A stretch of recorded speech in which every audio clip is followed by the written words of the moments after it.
হস্তিনাপুর রাজপ্রাসাদে একসঙ্গে বড় হতে লাগলেন পাণ্ডব ও কৌরবরা। ধৃতরাষ্ট্রের জ্যেষ্ঠ পুত্র দুর্যোধন শৈশব থেকেই ভীমের শক্তিকে ভয় পেতেন।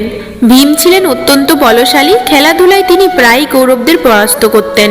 এই কারণেই দুর্যোধনের মনে জন্ম নেয় হিংসা ও বিদ্বেষ।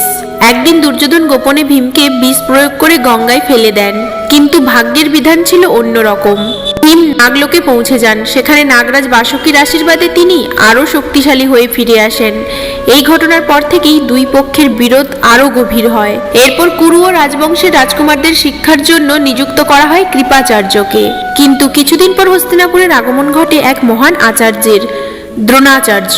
দ্রোণাচার্য ছিলেন মহর্ষি ভরদ্বাজের পুত্র এবং অস্ত্রবিদ্যায় অতুলনীয়।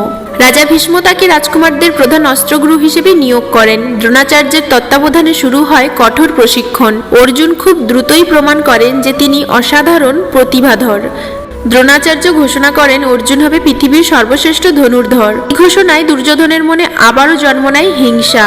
শৈশবের সেই প্রতিদ্বন্দ্বিতা ক্রমশই রূপ নিতে শুরু করে ভবিষ্যতের মহাসংঘাতে। পরবর্তী পর্বে জানব দ্রোণাচার্যের গুরুদক্ষিণা এবং একলব্যের হৃদয় বিদায়ক কাহিনী।